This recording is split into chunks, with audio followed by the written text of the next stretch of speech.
যদি ভুল না হইতো তাহলে স্বাধীনতার এত বড় বছর পরেও মুক্তিযুদ্ধের ইতিহাস থেকে টানাটানি হতো না। আর ভুল যদি না করতাম আমরা, তাহলে এটা যেটা বাস্তব যে আজকে পার্লামেন্টে বিরোধী দলের নেতৃত্বের আসনে যারা বসছে তারাও বসতে পারতো না। এটা কাকে দোষ দিবেন? এটা আমাদের সম্মিলিত দোষ। যদি আমরা আমি অনেকটা শ্রদ্ধার সাথেই ওনার বক্তব্যের বিরোধী করতে চাই যে আসলে কম্প্রোমাইজই তো গণতন্ত্র। কম্প্রোমাইজ আপনাকে করতেই হবে। কম্প্রোমাইজ ছাড়া তো গণতন্ত্র নাই, তাহলে তো বাকশাল হয়ে যাবে।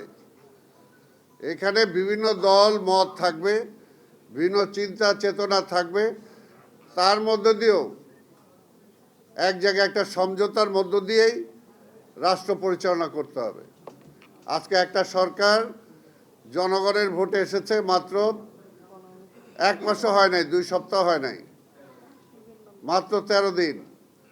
এটা কিন্তু আপনাকে এখন যেগুলো করবেন, এখন সমালোচনা না, এখন আপনার সহযোগিতা যেটা করবেন সেটা বলতে হবে সরকারকে যে এই জিনিসটা করেন। তারপর একটা সময় দেন, এই সময়ের মধ্যে না হলে তারপর প্রতিবাদ করেন। তো প্রত্যেকটারই তো একটা নিয়ম মাফিকের মধ্যে দিয়ে আমাদের যেতে হবে। তা না হলে এই 50 বছর আজকে যেভাবে বাংলাদেশটাকে এখনও তার কাঙ্ক্ষিত লক্ষ্যে পৌঁছাতে পারি নাই, তাহলে আবার হয়তো সেখানে আমাদের ফিরে যেতে হবে। বিএনপি তো সংস্কারের কোনোভাবেই বিরোধী না, বরঞ্চ ফ্যাসিবাদ যখন ক্ষমতায় ছিল তখন ওই অবস্থায় বিএনপি সংস্কারের কথা বিএনপি নিজেই বলেছে। এবং আমাদের সাথে আজকে জাসদ সহ, আজকে বান্নাবাই সহ, আজকে সুব্রতা দাস সহ সবাই মিলেই কিন্তু সেই সময় আমরা 31 দফা আমরা দিয়েছিলাম সংস্কারের জন্য। তো বিএনপি এখন মাত্র আসছে, এখন তাকে বলেন সরকারকে যে যে সমস্ত সংস্কারের ম্যানিফেস্টোতে দেওয়া হয়েছে সেগুলো যাতে বিএনপি পালন করে, সেটার জন্য আপনারা সহযোগিতা করতে হবে, বলতে হবে। তারপরে যদি না হয় তারপরে তো সেটা আপনার সমালোচনার সুযোগ আছেই।